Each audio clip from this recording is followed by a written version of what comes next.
Hai semuanya, di usia yang tak lagi muda ini, aku justru sering merasakan gejolak tak terbendung. Ini semua terjadi karena malam itu. Sebelum aku melanjutkan ceritanya, sapa aku di kolom komentar. Tulis namamu dan dari mana asalmu. Karena ini bukan sekedar cerita.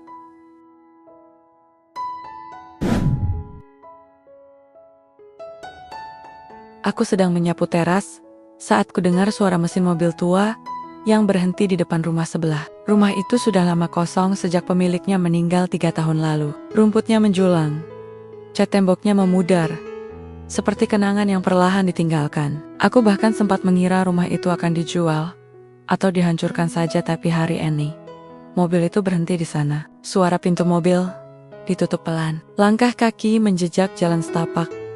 Dan ketika aku menoleh, waktu seakan berhenti. Dia, Bram. Aku bisa mengenal siluet tubuh itu, bahkan dari jarak 10 meter. Bahunya yang masih bidang, cara jalannya yang tenang, tapi berat.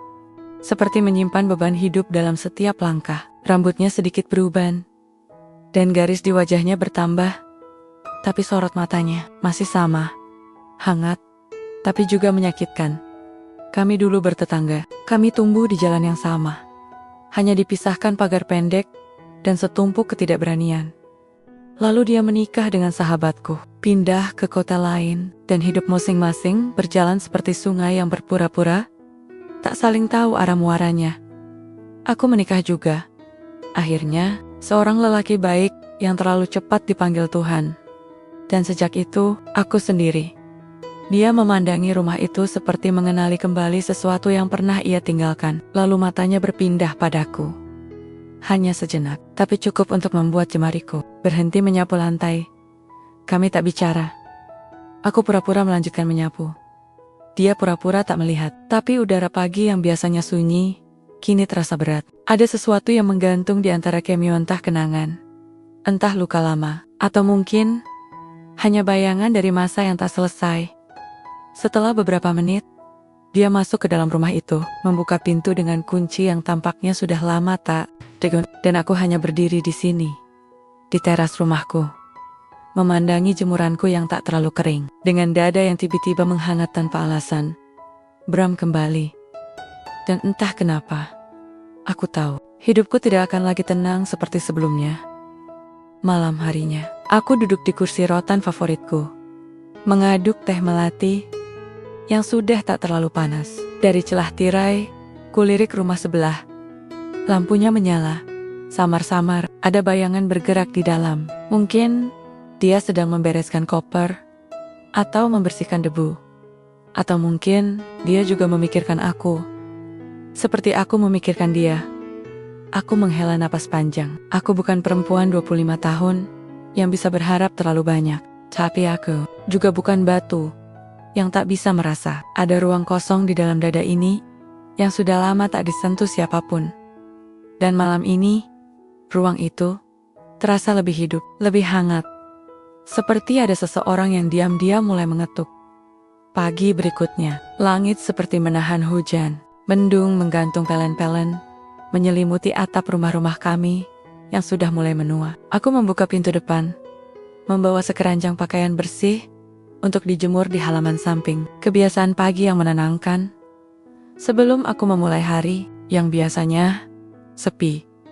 Tapi hari ini ada sesuatu yang mengganggu.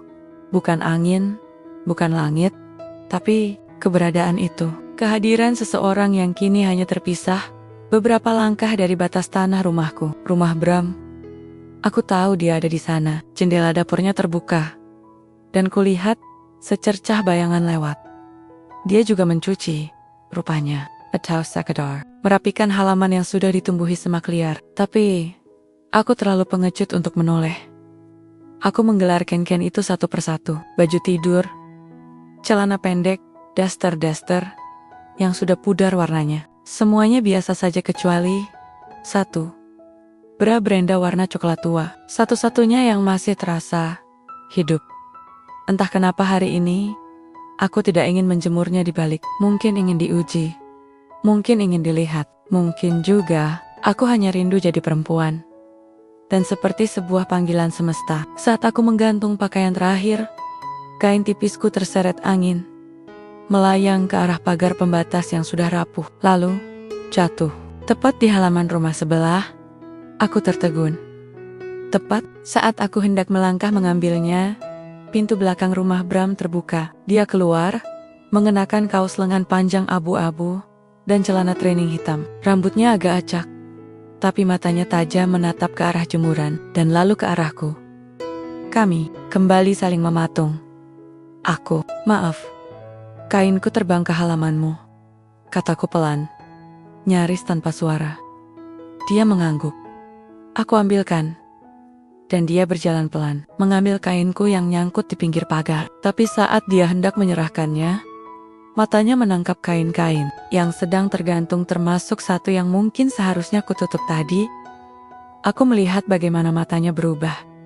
Bukan liar, bukan juga nakal, tapi seperti mengingat, seperti menyesal. Dan saat tangannya menyodorkan kain tipis itu, kulit jari kami saling bersentuhan.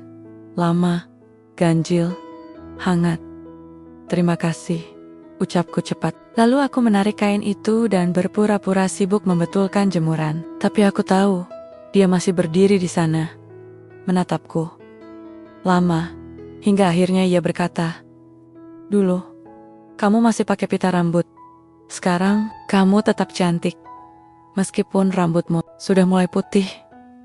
Aku membeku. Itu bukan pujian biasa. Itu... Dan entah kenapa, ada bagian dalam diriku yang seperti meleleh. Di usia 50 ini, siapa sangka seseorang masih bisa membuatku merasa muda hanya dengan satu kalimat. Aku tidak membalas, tidak juga menolak. Aku hanya menunduk, pura-pura membereskan jemuran yang sebenarnya tak butuh dibereskan. Dan saat aku akhirnya berani menoleh, dia sudah tak ada, hanya pintu yang masih setengah terbuka, seperti masih menungguku untuk datang dan mengetuk. Hujan datang sore itu, seperti janji lama yang akhirnya ditepati. Aku sedang memindahkan pot-pot bunga yang mulai layu ketika langit tiba-tiba mengguyur deras. Aku berlari ke teras, menutup gorden, lalu duduk di bangku panjang yang sudah mulai lembab oleh embun pagi tadi. Udara dingin menyelinap cepat, menyentuh tulang-tulang yang sudah tak muda. Aku menggigil, meski mengenakan kardigan tipis. Tapi yang membuatku terdiam, bukan dingin, melainkan suara langkah dari arah pagar samping. "Boleh numpang neduh?" tanya Bram, berdiri di ujung tangga teras. Basah kuyup, kaosnya menempel di dadanya.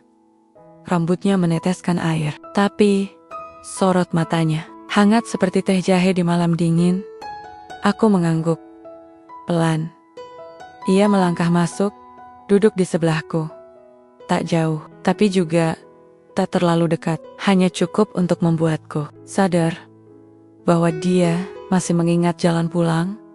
Untuk beberapa menit, kami hanya diam. Hanya suara hujan yang bicara, menciptakan musik samar di atap seng yang tua. Lalu ia bersandar, menghela napas panjang, dan berkata, "Aku kangen suara ini."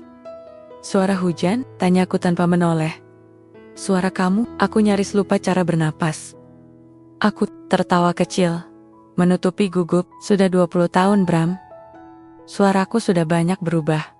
Justru itu, suaranya sekarang lebih dalam, lebih nyata. Hujan tak kunjung reda. Tapi jarak di antara kami semakin tak terasa. Saat tanganku tanpa sengaja menyentuh lututnya, dia tak menarik diri. Bahkan saat bahunya menyentuh bahuku, aku tak bergeser. Kami hanya duduk, diam.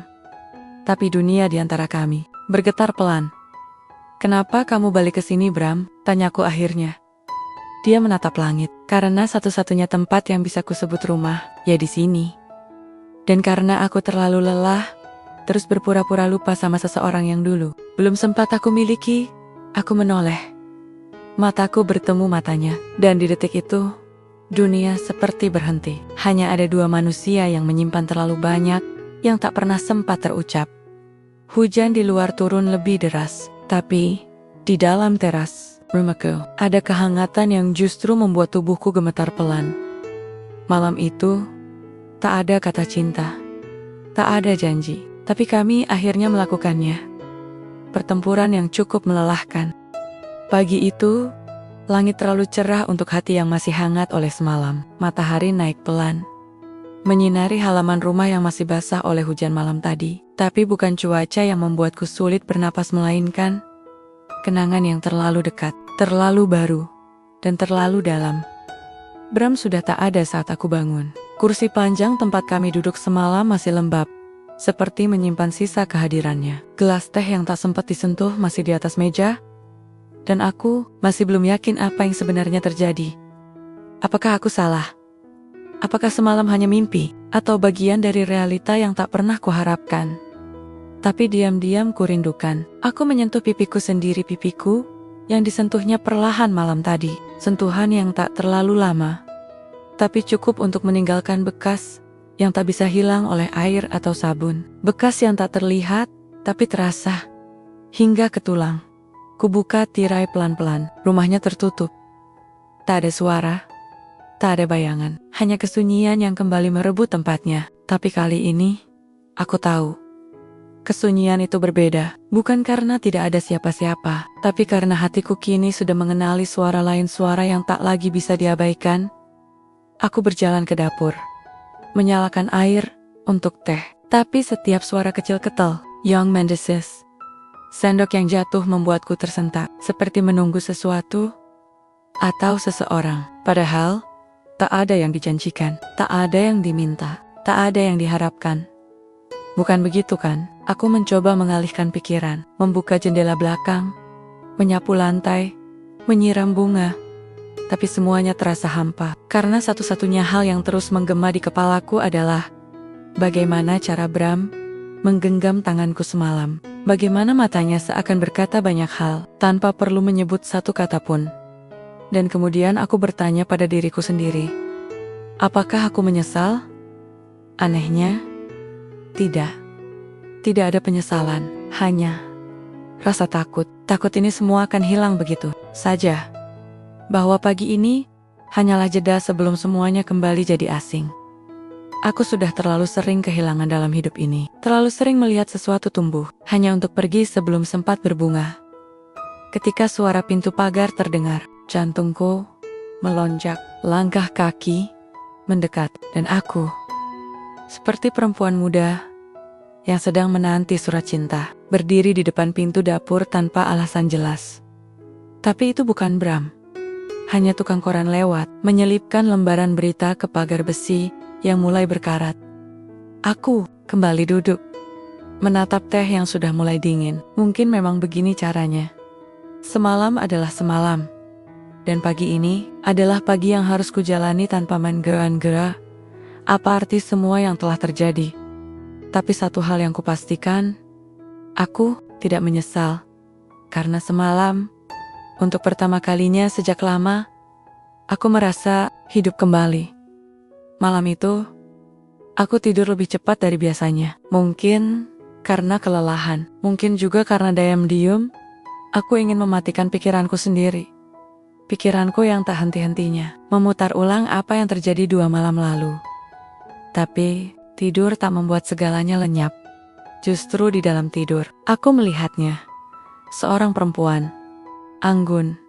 Wajahnya teduh, tapi menyimpan duka yang tak bisa dijelaskan. Dia mengenakan gaun berwarna putih pucat, dan berdiri di depan pagar rumahku di tempat Bram biasa berdiri waktu kecil dulu.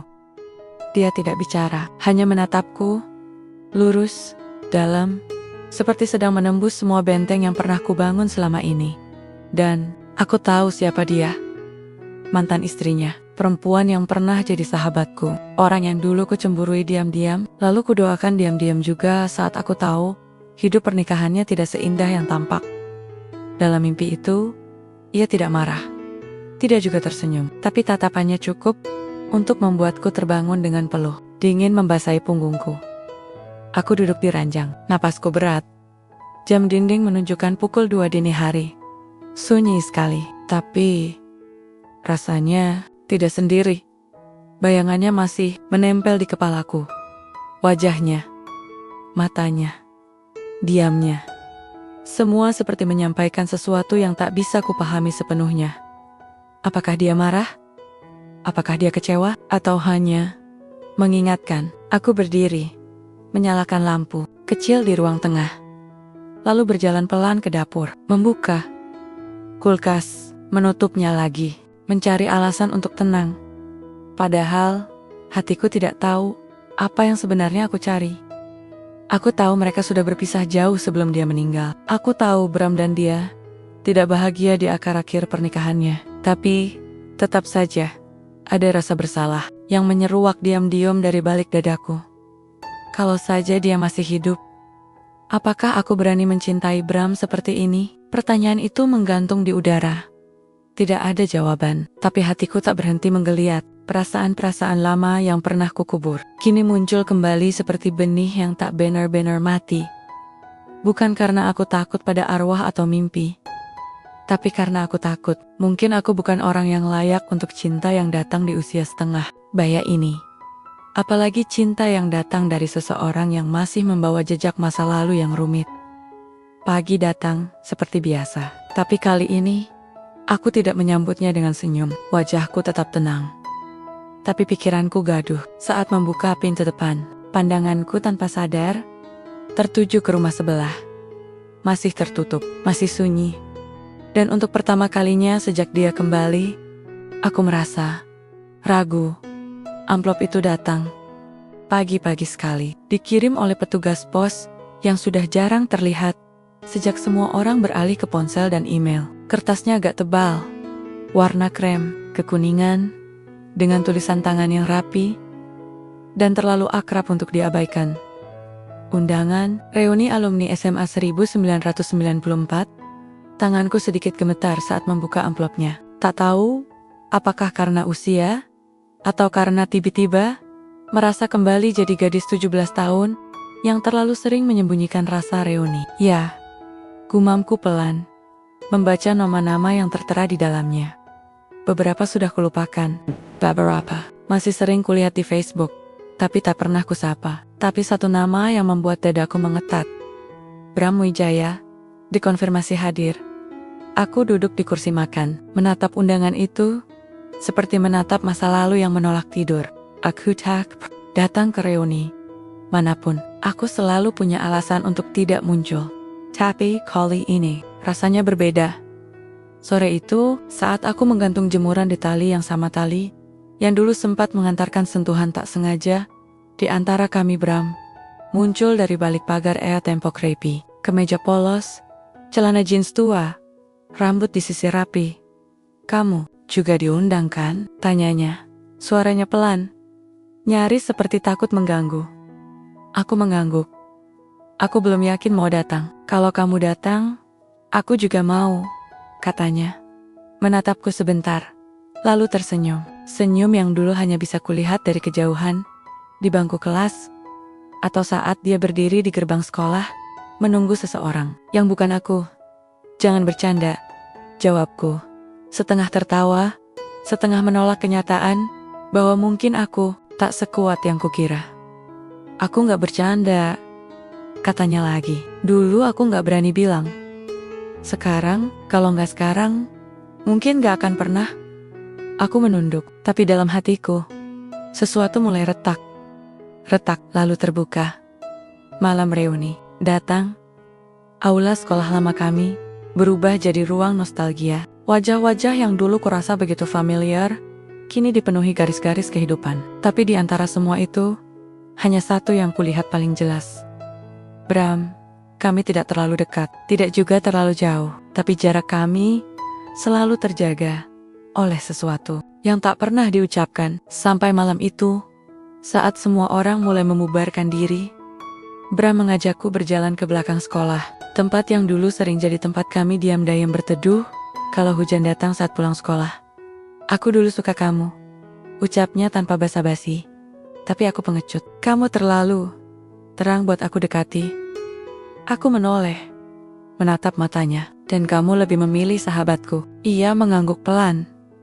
Karena dia yang datang lebih dulu. Dan kamu terlalu diam. Aku tertawa kecil, pahit. Aku pikir kamu gak tahu. Aku tahu.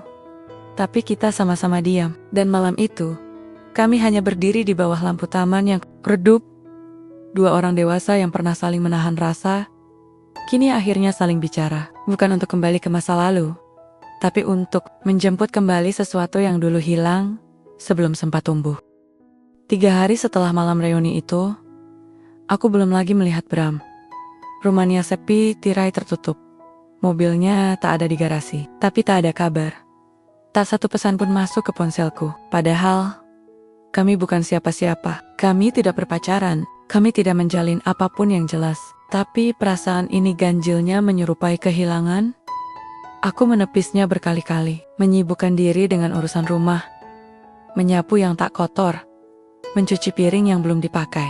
Tapi tetap saja, kosong itu terasa. Kosong yang hanya bisa datang dari seseorang yang belum sempat menjadi apa-apa. Tapi sudah terasa terlalu berarti. Sore itu aku mendengar suara mobilnya kembali. Jantungku melonjak. Secara refleks aku membuka jendela, berharap melihat wajah yang kukenal. Senyum yang diam-diam ku cari. Tapi bukan hanya Bram. Seorang perempuan turun dari mobilnya. Muda, sekitar 25, berkulit terang. Rambut panjang terurai, mengenakan blus putih bersih dan celana kain hitam.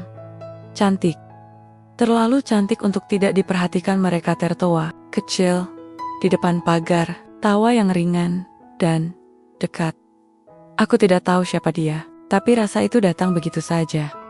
Seperti tamu tak diundang yang tak bisa ditolak. Cemburu. Tapi cemburu pada apa? Pada siapa? Aku mematung di balik tirai. Tak tahu, harus apa? Tidak bisa bertanya. Tidak bisa menuntut. Aku hanya tetangga, hanya seseorang yang dipeluk sekali saat hujan. Seseorang yang digenggam tangannya di malam reuni. Seseorang yang seharusnya tahu diri. Malamnya, aku mencoba tidur lebih cepat, tapi gelisah menolak pergi. Aku membolak-balik badan di ranjang yang terasa terlalu luas. Di kepala, bayangan perempuan itu terus berputar. Lalu ingatanku kembali ke mimpi itu, wajah mantan istrinya yang menatapku diam-diam. Apa ini semacam hukuman? Keesokan paginya, aku berusaha bersikap biasa. Ku petik daun-daun kering di halaman. Ku bersihkan pot bunga yang mulai retak, tapi hatiku masih penuh pertanyaan. Dan saat Bram akhirnya muncul di sisi pagar, hanya menyapa singkat, "Pagi," tanpa embel-embel lain, aku hanya bisa tersenyum kecil. Senyum yang lebih mirip perban daripada sambutan. "Teman lama," katanya. Tiba-tiba, seperti tahu isi kepalaku, dia cuma mampir sebentar. Mau ngobrol soal pekerjaan? Aku mengangguk. Tidak. Bertanya lebih. Tapi aku tahu, dia berusaha menenangkanku. Sayangnya, hatiku tak bisa dibohongi semudah itu. Karena cemburu yang tak punya nama, tak punya status, justru terasa paling menyiksa. Ia membuatku merasa konyol, merasa kecil, merasa tak penting. Sialah. Semua yang terjadi kemarin hanya mimpi yang terlalu jauh. Kupeluk. Sudah 3 hari sejak pagi yang canggung di pagar itu. Bram tak lagi muncul sesering sebelumnya. Mungkin memang sedang sibuk, mungkin juga sedang memberi ruang. Tapi diamnya justru membuat pikiranku semakin berisik. Aku ingin pura-pura tidak peduli. Tapi Nayatania, setiap suara di luar membuatku menoleh. Setiap bayangan yang lewat jendela membuat jantungku berdetak lebih cepat dan lebih bodoh. Sampai akhirnya keran dapurku bocor. Air menetes terus panjang pagi. Suara tuk-tuk itu terdengar seperti detak pengingat bahwa ada yang perlu diperbaiki. Tapi bukan cuma kerannya, hatiku pun. Mungkin kuhubungi tukang langganan lewat pesan singkat, tapi ia membalas bahwa ia sedang ada proyek di luar kota. Aku berdiri termenung di depan wastafel, menatap air yang terus menetes. Lalu tanpa berpikir panjang, aku membuka pesan WhatsApp, menggulir hingga ke nama itu. "Bram, kamu sibuk? Aku butuh bantu sedikit." Kukirim dengan jantung setengah ragu. 5 menit, 10 menit, tidak ada balasan. Hingga akhirnya, terdengar suara pintu pagar terbuka, dan langkah kaki mendekat ke belakang rumah. Aku menahan napas. Dia muncul dari pintu dapur, membawa alat-alat seadanya, kunci pipa, lap, dan satu senyum kecil yang tak bisa kusembunyikan dari mataku. Katanya butuh bantuan. Aku hanya mengangguk. Kran bocor? Kran? Atau hati, katanya, sambil tersenyum nakal. Kalimatnya ringan, tapi menggema lama di dalam dada. Dia mulai membongkar bagian bawah wastafel. Aku berdiri di dekat meja makan, pura-pura sibuk memotong bawang, tapi tanganku bergetar kecil. Suasana aneh, hangat, renggang, tapi terasa ingin kembali dekat. Beberapa menit kemudian, ia berdiri, mengelap tangannya. Sudah, coba dicek. Aku mencoba memutar keran lalu air menyembur deras. Karena kepalanya belum dikencangkan, aku menjerit kecil. Mundur refleks, dia juga kaget. Bergerak cepat, dan tangannya meraih lenganku. Air membasahi sebagian bajuku, tapi aku tak merasa dingin. Karena saat itu, kami berdiri terlalu dekat. Terlalu diam. Tangannya masih di lenganku, jemarinya hangat. Sentuhan itu sederhana, tak disengaja. Tapi, entah kenapa, tubuhku seperti menyimpan semua energi dari sentuhan itu. Aku menatapnya, dan ia menatapku. Untuk beberapa detik, dunia mengecil. Hanya ada napas kami, dan ruang kecil di dapur ini seakan menyempit oleh hal-hal yang belum sempat kami ucapkan. Aku kangen, katanya pelan. Sederhana, tapi suaranya seperti tembus langsung ke dalam. Aku membuka mulut, ingin menjawab, tapi hanya napas yang keluar. Lalu ia melepas genggaman itu pelan-pelan, dan kembali mengencangkan keran yang tadi hampir membuatku mandi di dapur sendiri. Beberapa menit kemudian, ia pamit. Tapi sebelum pergi, ia sempat menatapku lagi. Aku nggak kemana-mana, kalau kamu mau tahu. Dan dengan itu, dia pergi, meninggalkan aroma sabun, sentuhan hangat di lenganku, dan satu kalimat yang membuat malam itu jadi lebih lama ku tatap dari balik jendela. Hujan datang lagi malam itu. Lebih deras dari biasanya. Petir menyambar 2 kali, dan tepat pukul 8:10, listrik padam. Rumah langsung gelap gulita. Hanya ditemani cahaya samar dari senter di meja dapur, dan nyala lilin yang tergesa kutemukan di laci bawah lemari. Aku duduk di ruang tengah, berselimut tipis, mencoba tenang. Tapi, aku tidak suka gelap, bukan karena takut hantu, atau bayangan aku hanya tidak nyaman dengan sepi yang terlalu penuh. Gelap itu seperti mengupas lapisan-lapisan pertahanan yang biasanya ku kenakan. Dan malam ini, pertahananku tidak terlalu kuat. Tiba-tiba terdengar ketukan lembut di pintu belakang. Pelan, tapi cukup jelas. Aku menahan napas, mendekat pelan, sambil membawa senter. Saat ku buka sedikit pintunya, kudapati Bram berdiri di sana, basah, kuyup lagi. Tapi bukan karena hujan, karena dia hanya mengenakan kaos dan celana pendek rumah. Wajahnya tampak cemas. Kamu nggak apa-apa? Tanyanya.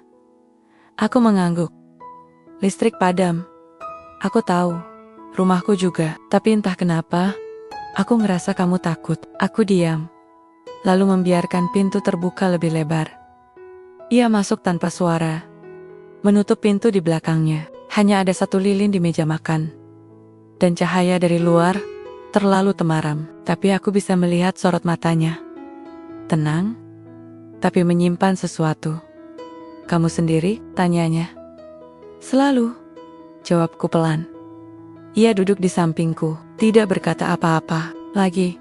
Hanya duduk, membiarkan diam bicara. Dan entah kenapa, diam itu terasa jauh lebih bising dari percakapan manapun.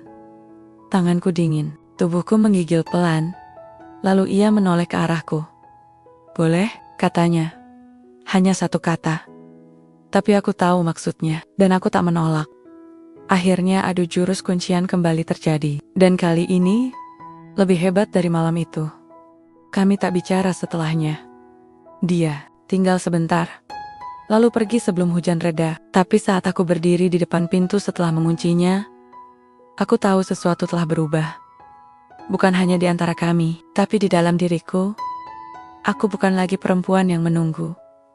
Aku telah dipilih, bahkan jika belum diucapkan.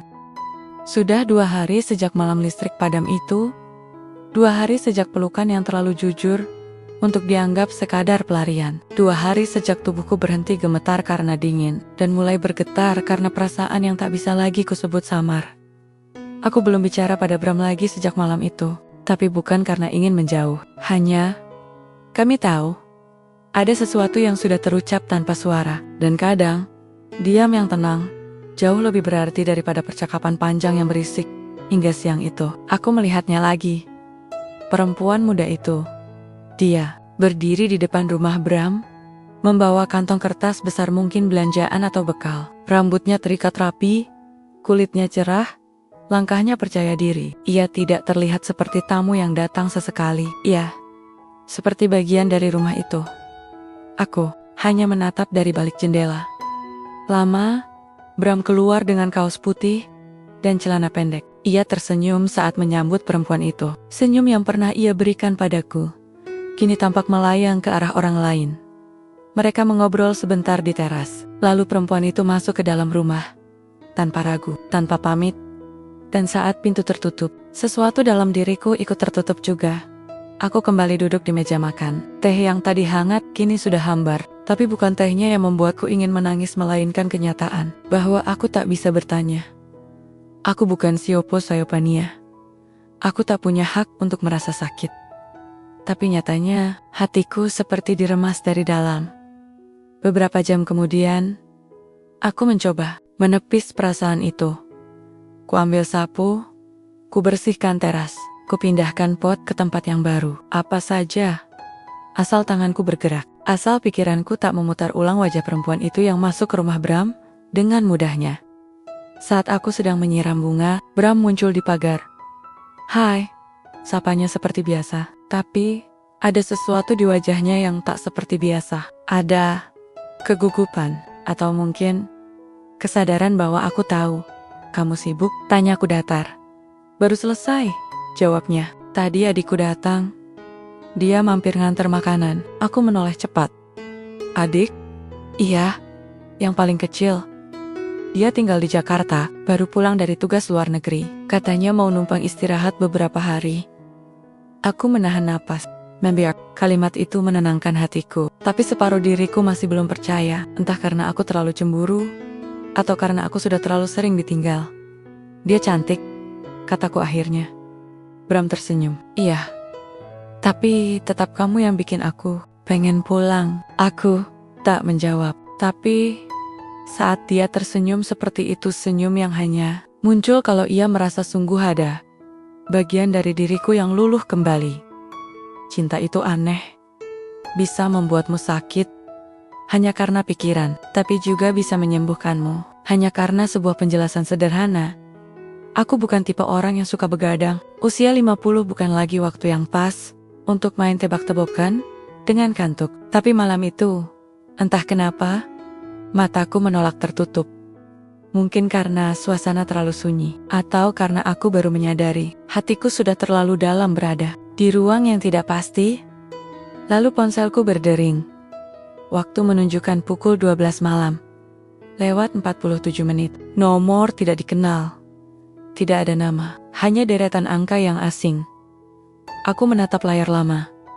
Setinggal ragu, setinggal penasaran. Lalu dengan jantung yang pelen-pelen mempercepat ritmenya, aku menekan tombol hijau. "Halo." Hening sejenak. Lalu, suara perempuan menjawab tenang. Jelas, dewasa, tapi dingin seperti malam itu. "Maaf, ini benar dengan Bu Raras?" Aku mengernyit. "Ya, ini saya. Maaf kalau saya mengganggu, tapi saya pikir Ibu perlu tahu sesuatu tentang Bram." Suara itu membuat tubuhku perlahan menegang. Suhu tubuhku turun seperti habis ditimpa hujan dingin. Aku berdiri dari tempat tidur, berjalan ke ruang tengah, menyalakan lampu meja seadanya. "Siapa ini?" tanyaku pelan. Mencoba tetap tenang. "Seseorang yang pernah sangat dekat dengan dia." Saya tidak menelepon untuk mengganggu. Saya cuma ingin memperingatkan, lelaki itu tidak selalu jujur soal masa lalunya, termasuk kenapa dia kembali ke kota ini. Hening. Lama. Aku tidak tahu harus menjawab apa. Bagian dalam dadaku seperti diremas perlahan. Bram bilang ke saya, dia kembali karena rumah orang tuanya. Karena kenangan masa kecil, kataku akhirnya. seperti mencoba membela seseorang yang bahkan tak ada di ruangan ini. Di ujung telepon, suara itu terkekeh pendek. Bukan tawa jahat, tapi tawa lelah. Dia tidak bilang soal utangnya, atau soal kasus bisnisnya yang gagal dan membuatnya nyaris bangkrut, atau tentang wanita yang ditinggalkannya di kota sebelumnya. Karena dia memilih pulang ke sini, aku terdiam. Kalau kamu memang dekat dengannya, kamu berhak tahu. Itu saja maksud saya. Selamat malam. Dan sambungan terputus. Aku terduduk di sofa. Ponsel masih di genggaman. Tapi mataku kosong, lurus menatap ke dinding, seperti bisa menembus masa lalu Bram sendiri. Apakah semuanya bohong? Apakah pelukannya malam itu juga bagian dari sandiwara? Kupandangi jendela yang mengarah ke rumahnya. Lampunya masih menyala. Tapi malam ini, cahayanya tak lagi hangat. Justru seperti menertawakanku dari jauh. Aku menarik napas panjang. Aku ingin marah. Tapi lebih dari itu, aku merasa takut. Takut bahwa semua yang mulai tumbuh ini hanyalah reruntuhan dari kebohongan yang belum sempat ku kenali bentuknya. Aku tahu, semua orang punya masa lalu. Tapi ketika masa lalu itu dibawa tanpa kejujuran, maka masa depan pun akan tumbuh dalam ketakutan. Aku tak keluar rumah hari itu. Biasanya, aku akan menyapu halaman, menyiram bunga, atau sekadar menatap langit dari teras. Tapi hari itu, tidak. Aku diam di dalam rumah, seperti menunggu badai yang tak kunjung datang. Tapi tetap saja membuatku memilih bertahan di balik pintu. Bram beberapa kali muncul di depan pagar, mencari-cari mataku dari kejauhan, tapi aku tak menampakkan diri. Aku tahu dia bisa merasakan aku ada, tapi aku memilih bersembunyi di balik tirai dan jendela, seperti seorang gadis yang terlalu takut menatap kenyataan. Aku tak tahu apakah telepon semalam bisa dipercaya. Tapi suara itu terlalu yakin, terlalu tenang untuk dianggap sekadar dengki. Dan itu cukup untuk membuat keyakinanku runtuh meski belum ada bukti yang pasti. Sore itu, saat aku sedang mencuci piring, suara ketukan datang. Tidak keras, tapi cukup akrab untuk membuatku merasakan detak jantungku sendiri. Kubuka pintu belakang perlahan. Bram berdiri di sana. Matanya lelah, rambutnya sedikit berantakan, tapi senyumnya tetap seperti yang aku kenal, hangat dan menyesakkan. Kamu ngilang kemana? Tanyanya pelan. Aku mengangkat bahu. Sibuk. Dia masuk tanpa menunggu izin. Seperti biasa. Dan aku membiarkannya. Seperti biasa. Kamu berubah, katanya. Ada apa? Aku ingin berbohong, tapi tubuhku tak bisa menahan getar yang samar di jari-jariku. Suara yang semula ingin tenang, justru keluar dengan sedikit pecah. Ada yang nelepon aku malam-malam. Katanya kamu pernah punya utang, kasus bisnis, dan meninggalkan perempuan di kota sebelumnya. Bram terdiam, pandangannya turun, tapi bukan karena takut. Seperti seseorang yang sudah tahu hal itu akan keluar cepat atau lambat. Aku gak mau tahu semua detailnya. Lanjutku, tapi aku butuh tahu kamu jujur. Ia menatapku, wajahnya tak memohon, tapi pasrah. Aku pulang ke sini bukan karena gagal, tapi karena lelah. Lelah berpura-pura di kota besar, lelah hidup untuk orang lain. Aku gak lari, Ra. Aku pulang karena satu-satunya hal yang selalu bikin aku waras ada di kota ini. Aku ingin percaya, tapi luka membuatku ragu. Dan ragu membuat tubuhku kaku. Tapi saat ia mendekat dan tangannya menyentuh bahuku, tubuhku tidak bisa berbohong. Ia menggigil sedikit karena sentuhan itu, meskipun sederhana, terasa seperti rumah yang selama ini kucari. Dalam rindu-rindu tanpa bentuk, aku mencoba menjauh, tapi dia memelukku. Tidak kuat, tidak memaksa, hanya cukup erat untuk mengingatkan bahwa aku pernah merasa aman di situ. Kalau kamu masih ragu, bisiknya pelan di telingaku. Aku rela menunggu sampai kamu yakin, tapi jangan pura-pura. Gak ngerasain ini juga. Dan saat bibirnya menyentuh dahiku, aku tahu, aku sudah terlalu dalam. Tubuhku tak lagi bisa membohongi hati yang diam-diam terus meneriakkan namanya. Bahkan ketika logika memberontak, rasa tetap berdiri tenang, tak mau pergi. Aku memasak ayam kecap malam itu. Sesuatu yang sederhana, tapi hangat. Mungkin karena sejak pagi, tubuhku seperti menyimpan semacam harapan yang tak bisa dijelaskan. Perutku tak terlalu lapar, tapi hatiku seperti menyiapkan ruang untuk seseorang. Dan benar saja, Bram muncul di pagar saat aroma masakan mulai memenuhi halaman. "Wangi banget," katanya, sambil menyender di tiang pagar. "Boleh ikut makan?" Aku tersenyum, pura-pura malas. "Cuma 2 potong ayam. Kalau kamu yang masak, 1 potong pun aku rela rebutan," katanya. Dan begitu saja, seperti biasa, dia masuk ke rumahku. Tanpa ragu, tanpa izin. Tapi anehnya, aku tak pernah merasa terganggu. Justru ada bagian dalam diriku yang lega setiap mendengar langkahnya melewati ambang pintu. Kami makan di meja kecil, di dekat jendela. Lampu dapur temaram, suara hujan tipis mengiringi. Obrolan kami ringan tentang tetangga yang ribut soal harga gas, tentang kucing liar yang makin sering mampir ke pekarangan. Tapi setiap kali ia menyentuh sendokku secara tak sengaja, aku merasa seperti disentuh di tempat yang lebih dalam. Kami tak menyebut apapun tentang pelukan malam itu, tidak juga tentang telepon misterius. Tapi diam-diam, aku merasa sesuatu sedang berubah. Bukan dari cara dia menatapku, tapi dari karakter menatap diri sendiri ketika dia ada di dekatku. Setelah makan, ia mencuci piring tanpa kuminta. Aku hanya berdiri di ambang dapur, memperhatikannya dalam diam. Lelaki dengan tangan besar, bahu yang menua dengan gagah, dan mata yang sesekali mencuri pandang ke arahku dari balik cermin wastafel. "Kalau kamu nikah lagi," ucapku tiba-tiba. "Kamu mau pesta di mana?" Ia menoleh, menatapku lama, lalu tersenyum kecil. "Kenapa? Kamu mau datang?" Aku tertawa, tapi hanya sebentar. Karena pertanyaan itu kutanyakan bukan untuk menggoda, tapi untuk menguji. Apakah aku hanya perhentian sementara? Aku gak pernah suka pesta. Lanjutnya, kalau nikah lagi, cukup di rumah, di dapur, dengan perempuan yang berani masak walau tahu ayamnya bakal gosong. Aku tertawa lagi. Tapi ada sesuatu dalam tawaku yang gemetar. Aku tidak tahu apakah aku sedang jatuh cinta atau sedang menggantungkan diriku pada seseorang yang belum tentu siap menampung seluruh isi hatiku. Dan saat dia mendekat malam itu, tak mengatakan apa-apa, hanya menggenggam tanganku yang dingin. Aku tahu, kami memang sedang berjalan menuju sesuatu. Bukan sekadar hubungan, tapi kepercayaan yang dibangun dari remeh-remeh luka dan waktu yang terlambat. Aku tak tahu ujungnya akan bagaimana. Tapi, malam itu, genggamannya terasa lebih nyata daripada janji-janji yang pernah kubaca di novel manapun. Pagi itu, aku sedang menyapu halaman depan, saat suara motor berhenti tepat di depan rumah Bram. Sebuah motor bebek butut, ditunggangi seorang pemuda yang tampak canggung, memakai jaket lusuh dan celana jeans yang terlalu panjang di bagian tumit. Dia tidak langsung turun, hanya menatap rumah Bram, seperti orang yang sudah lama menghafalnya dari jauh.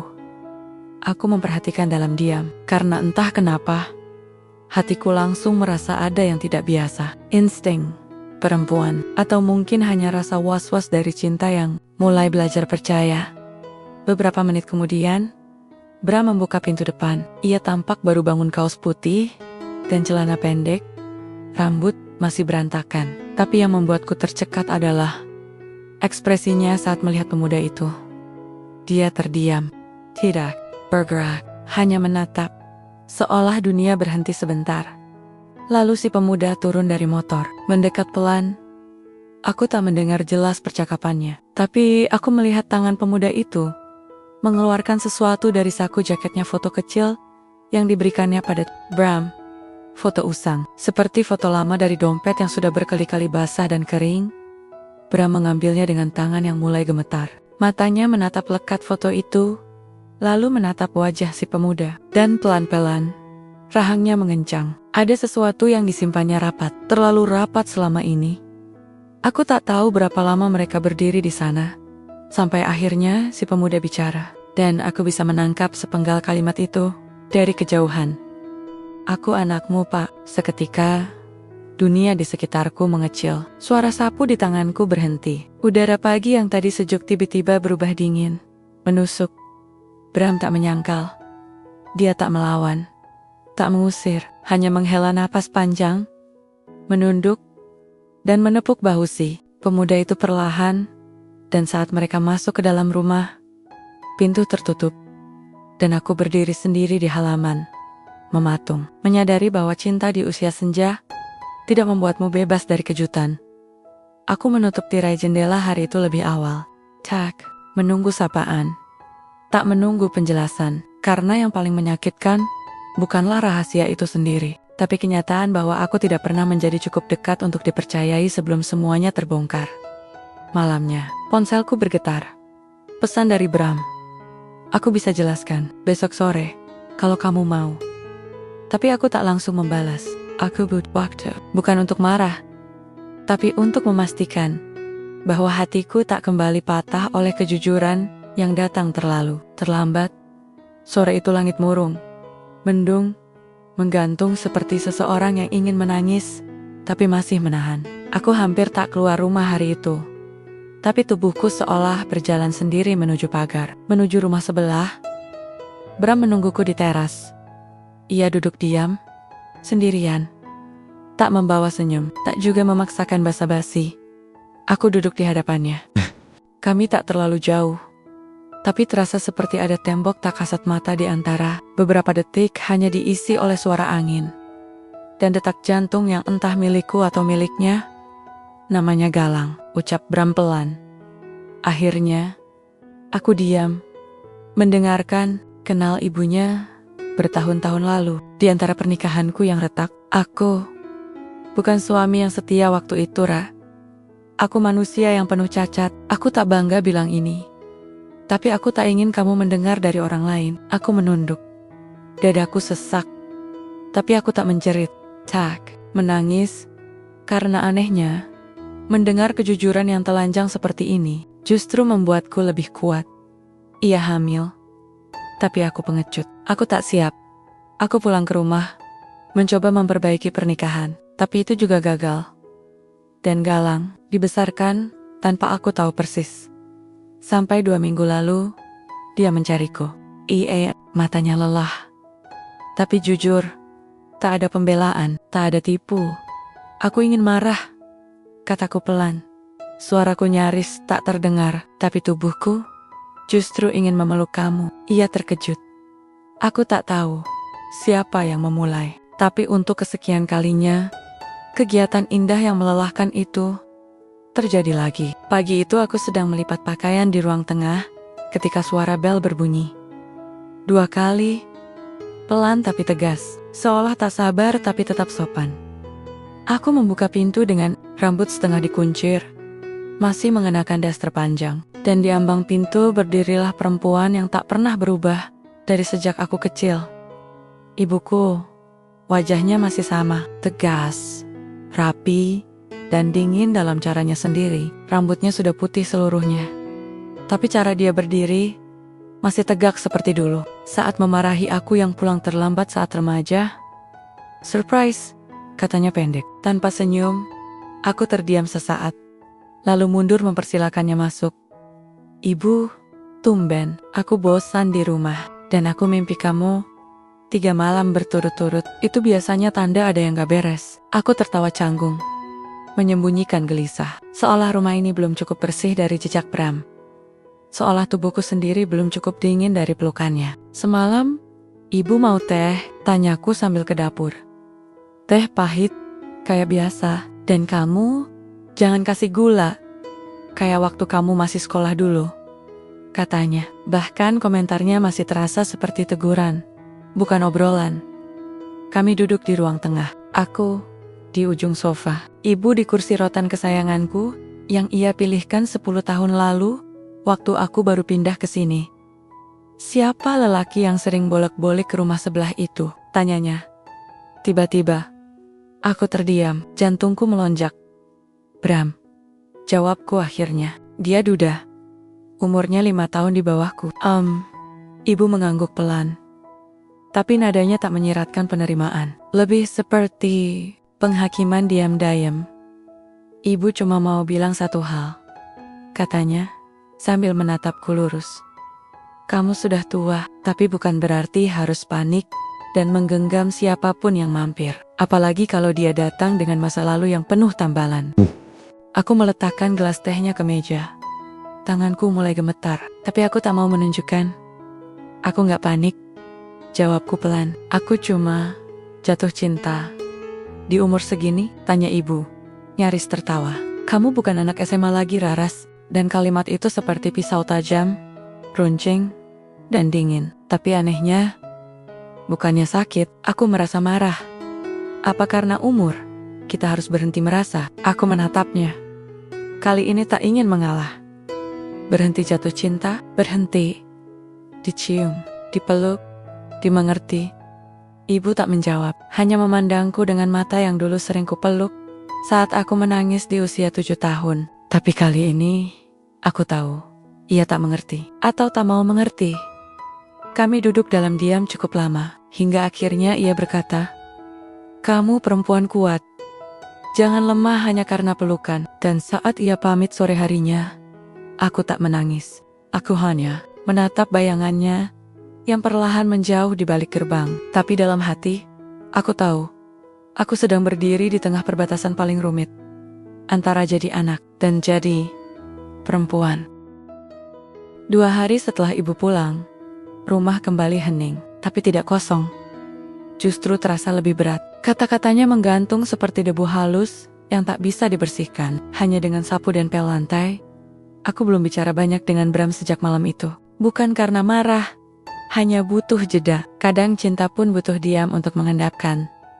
Tapi siang itu, Bram mengetuk pintu rumahku. Tidak buru-buru, tidak gugup. Ia hanya berdiri dengan kaos lengan panjang warna abu-abu dan wajah yang sangat serius. "Aku mau ajak kamu pergi," katanya. Aku mengernyit. Kemana? Ke tempat seseorang, perempuan yang dulu jadi bagian dari hidupku. Ibu, dari Galang. Jantungku berhenti sepersekian detik. Aku harus menghadapi dia, Ra. Bukan karena aku masih punya rasa, tapi karena aku gak mau kita mulai sesuatu yang besar dengan bayangan yang belum selesai. Aku diam. Aku bisa saja menolak, bisa saja bilang aku tidak siap, tapi kalau aku mundur, aku tahu ini akan terus jadi lubang hitam di antara kami. Sekarang, tanyaku pelan. Besok pagi, jawabnya. Kamu gak harus ikut kalau gak mau. Tapi kalau kamu ikut, itu akan berarti banyak. Dan begitulah, esok paginya, kami duduk berdampingan di dalam mobilnya. Jalanan luar kota berliku pelan. Tidak. Edemus, hanya suara mesin dan desiran angin yang masuk lewat jendela, sedikit terbuka. Sesekali ia menoleh ke arahku, seolah ingin memastikan aku masih ada. Aku hanya mengangguk pelan. Aku tak pandai menenangkan lelaki, tapi hari itu, diamku adalah bentuk keberanian, bentuk cinta yang sedang belajar kuat. Kami tiba di sebuah rumah kecil, sederhana, agak tua, halamannya dipenuhi pot bunga, dan satu kursi rotan rayot. Seorang perempuan paruh baya, keluar rambutnya pendek, wajahnya biasa saja, tapi sorot matanya tajam dan tidak ramah. "Oh," katanya saat melihatku. "Jadi ini yang baru." Aku ingin bicara, tapi Bram menahanku. "Dia datang bukan untuk dihakimi," kata Bram datar. "Aku yang ajak dia, karena aku mau jujur." Percakapan itu panjang, pelan, kadang menyakitkan. Tapi tak ada teriakan, hanya 2 orang dewasa yang dulu pernah terluka, kini sedang mencoba menyusun serpihan masa lalu. Perempuan itu sempat menangis. Sesekali matanya melirikku, bukan dengan benci, tapi dengan semacam rasa iri yang ditahan. Ia tidak memelukku, tapi di akhir pertemuan, ia berkata pelan, "Kalau kamu bisa memaafkan dia, kamu jauh lebih berani dari aku." Di perjalanan pulang, Bram tidak bicara. Ia hanya menggenggam tanganku di atas persneling, erat. Dan di genggaman itu, aku tahu, kita tak sedang pergi untuk liburan. Kita sedang menuju cinta yang tak lagi diselimuti kabut. Malam itu hujan turun lagi, tapi tak seperti biasanya. Aku tak merasa basah, tak merasa dingin. Mungkin karena tubuhku kini sering terisi oleh pelukan yang tak menginginkan apa-apa. Atau karena hatiku sudah tak lagi melawan untuk merasa cukup. Bram duduk di ruang tengah, membaca koran yang sudah mulai basah di ujung. Karena lupa ia lipat rapi. Aku di dapur, menyeduh teh jahe. Kami tak bicara banyak, tapi diam di antara kami kini bukan lagi jurang. Justru seperti jembatan yang kami bangun dengan perlahan. Kamu sadar nggak? Katanya tiba-tiba, kita jarang berantem. Ya, aku tersenyum, menyerahkan cangkir ke tangannya. Karena kita terlalu malas memulai drama, dan terlalu tua untuk main kod-kodian. Tambahnya, kami tertawa. Tawa kecil, pelan, seperti gumaman. Tapi rasanya dalam, menenangkan. Seperti suara radio lawas yang mengisi ruang tanpa memaksa didengar. Aku duduk di sebelahnya. Kami sama-sama menatap hujan di luar jendela. Rintik yang menempel di kaca. Bias lampu jalanan yang membentuk warna keemasan. Inoya, hujan tak lagi menakutkan. Padahal dulu, setiap tetesnya membuatku merasa sendirian. Rah, kata Bram pelan. Kalau aku punya rahasia lain, kamu masih mau dengar? Jantungku tersendat sejenak, tapi aku menoleh, menatap matanya. Ia tak sedang bercanda, Tax sedang memancing reaksi. Wajahnya serius, tapi tak panik. Hanya butuh ruang untuk jujur. Rahasia seperti apa? Ia diam sebentar, lalu menatap lantai. Aku punya rumah lain di kota lama. Masih atas namaku, masih kadang ku tinggali kalau aku harus ke sana sebentar. Aku mengernyit. Rumah siapa yang tinggal di situ? Galang dan ibunya. Aku tak tinggal bersama mereka. Tapi, aku biayai semuanya. Aku tak bisa membiarkan mereka hidup susah. Hanya karena aku gagal di masa lalu. Aku terdiam. Sebagian diriku ingin cemburu, ingin berkata, kenapa baru bilang sekarang? Tapi sisi lainku, mengerti, Bram bukan menghindari. Dia hanya menunggu. Waktu di mana aku cukup kuat untuk mendengar. Dan sekarang, mungkin waktunya. Kamu masih cinta sama dia? Tanyaku. Jujur, bukan dengan nada curiga.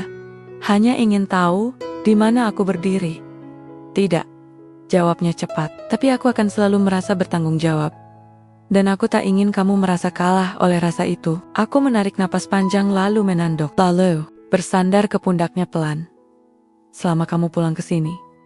Dan bukan ke sana. Aku gak peduli siapa yang kamu bantu di luar. Tapi jangan pernah bohong lagi. Ia mengangguk. Janji, dan hujan terus turun. Tapi anehnya, tak ada yang membasahi kami malam itu. Karena mungkin, cinta yang dewasa, tak lagi butuh pelampiasan. Hanya kejujuran, dan tempat untuk pulang. Aku duduk di depan cermin pagi itu. Rambutku masih lembab. Aroma sabun masih melekat di kulit. Kulit yang mulai longgar. Tubuh yang tak lagi muda. Tapi saat aku menatap wajahku, aku tak lagi melihat janda berumur 50 seperti dulu. Aku melihat perempuan yang mesai, hidup, masih merasa, masih mencinta. Bram belum datang pagi ini. Tapi semalam, sebelum pulang, dia berkata pelan, kalau kamu mau, kita bisa menikah. Sederhana saja, di rumahmu, atau di masjid kecil dekat taman. Aku gak butuh banyak orang, cuma kamu. Aku tak langsung jawab, bukan karena ragu akan cintanya, tapi karena aku masih bertanya pada diriku sendiri, apa benar aku butuh itu? Aku keluar ke teras dengan secangkir kopi, angin pagi lembut, matahari belum tinggi, tapi dalam hati, ada sesuatu yang mengganggu bukan seperti kerikil tajam. Lebih, sapi, RTI, lipatan kecil di alas duduk, yang membuatku gelisah sepanjang hari. Pernikahan, kata itu, dulu terasa suci, tapi juga berat. Setelah apa yang kulalui di masa lalu, dengan suami yang tak pernah benar-benar hadir, dengan rumah tangga yang lebih sering menjadi ladang pertengkaran. Aku belajar mencintai kesendirian, tapi sekarang kesendirian tak lagi cukup.